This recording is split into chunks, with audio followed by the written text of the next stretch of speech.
Italy की प्रधानमंत्री Giorgia Meloni ने गुरुवार रात प्रधानमंत्री मोदी से टेलीफोन पर बात की थी। उन्होंने जम्मू कश्मीर के पहलगाम में मंगलवार को हुए आतंकी हमले में मारे गए लोगों के प्रति दुख जताया। उन्होंने आतंकवाद के खिलाफ लड़ाई में इटली के पूर्ण समर्थन की बात दोहराई है। पीएम मोदी ने उनके समर्थन और आतंक के खिलाफ स्पष्ट संदेश की सराहना की। मेलोनी के अलावा ब्रिटेन के प्रधानमंत्री कीर स्टारमर और फ्रांस के राष्ट्रपति इमैनुअल मैक्रों ने भी पीएम मोदी से फोन पर बात की।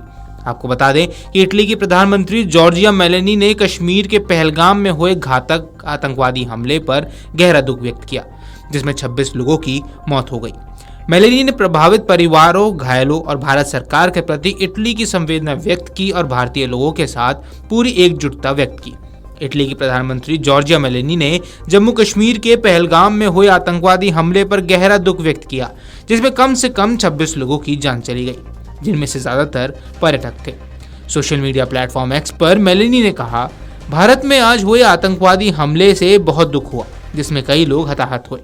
मेलोनी ने पीड़ितों के परिवार, साथ ही घायलों, भारत सरकार और लोगों के प्रति इटली की संवेदना व्यक्त की। उन्होंने लिखा, इटली प्रभावित परिवारों, घायलों, सरकार और पूरे भारतीय लोगों के साथ एकजुटता व्यक्त करता है। वहीं रणधीर जायसवाल ने एक्स पर एक पोस्ट के जरिए कहा, उन्होंने पीड़ितों के प्रति अपनी संवेदनाएं और प्रार्थनाएं व्यक्त की तथा घायलों के शीघ्र स्वस्थ होने की कामना की।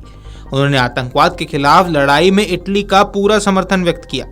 प्रधानमंत्री मोदी ने उनके फोन कॉल, आतंकवाद तथा इसके पीछे से लोगों के खिलाफ समर्थन के स्पष्ट संदेश की सराहना की। भारत और इटली आतंकवाद विरोधी प्रयासों को मजबूत करने के लिए अंतर्राष्ट्रीय मंचों सहित मिलकर काम करना जारी रखेंगे।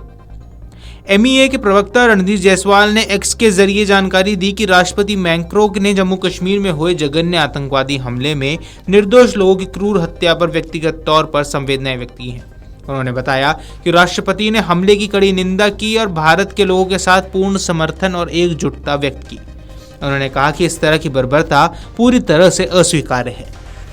भारत ने अमेरिका, ब्रिटेन, फ्रांस, चीन, रूस, जर्मनी और कई अन्य देशों के राजनयिकों को पहलगाम आतंकवादी हमले और सीमा पार आतंकवाद से इसके संबंध के बारे में जानकारी दी। मामले की जानकारी रखने वाले अधिकारियों ने बताया कि विदेश सचिव विक्रम मिस्त्री ने राजनयिकों को निर्दोष नागरिकों पर हुए नृशंस आतंकवादी हमले के विभिन्न पहलुओं तथा आतंकवाद के खिलाफ भारत की शून्य सहनशीलता की दृढ़ नीति से अवगत कराया। वहीं आपको बता दें कि मंगलवार दोपहर को जम्मू कश्मीर के पहलगाम शहर के पास एक लोकप्रिय पर्यटक क्षेत्र में हुए आतंकवादी हमले में 26 लोगों की मौत हो गई, जबकि 20 लोग घायल बताए गए। इस हमले की अंतर्राष्ट्रीय नेताओं ने व्यापक निंदा की और भारत के लिए समर्थन की बाढ़ आ गई। कई सरकारों ने अपनी संवेदना और एकजुटता व्यक्त की। अमेरिकी राष्ट्रपति डोनाल्ड ट्रंप, रूसी राष्ट्रपति व्लादिमीर पुतिन, इजराइल के विदेश मंत्री गिदोन सार और संयुक्त अरब अमीरात के विदेश मंत्रालय ने इस त्रासदी के बाद भारत के साथ एकजुटता व्यक्त की है। अमेरिकी राष्ट्रपति ने सोशल पर पोस्ट करते हुए लिखा, आतंकवाद के खिलाफ भारत के साथ अमेरिका मजबूती से खड़ा है। हम मारे गए लोगों के आत्मा की शांति और घायलों के ठीक होने की प्रार्थना करते हैं। प्रधानमंत्री मोदी और भारत के अविश्वसनीय लोगों को हमारा पूरा समर्थन और गहरी सहानुभूति है। हमारी संवेदनाएं आप सभी के साथ हैं। बता दें कि 22 अप्रैल को जम्मू कश्मीर के अनंतनाग जिले के पहलगाम में बसा बैसरन घाटी में आतंकियों ने पर्यटकों को निशाना बनाकर हमला किया। इस हमले में 26 लोगों की मौत हो गई, जबकि 20 लोग घायल बताए जा रहे हैं। आतंकवादियों ने पर्यटकों से पहले उनका धर्म पूछा और फिर हिंदू पर्यटकों को निशाना बनाया। 2019 में पुलवामा में सीआरपीएफ के काफिले पर हुए हमले के बाद ये सबसे घातक हमला है।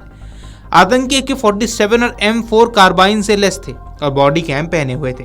हमले की जिम्मेदारी लश्कर तैयबा के सहयोगी संगठन द रेजिडेंट फ्रंट ने ली थी। हालांकि द रेजिडेंट फ्रंट ने अब दावा किया है कि उसकी वेबसाइट को हैक किया गया था। Video desk Amar Ujala dot com. अगर आप ये वीडियो YouTube पर देख रहे हैं तो हमारे चैनल को सब्सक्राइब कर बेल आइकन दबाएं और Facebook पर देख रहे हैं तो हमारे पेज को लाइक करें। 8 मिलियन प्लस सब्सक्राइबर, आपके इस भरोसे के लिए बहुत धन्यवाद।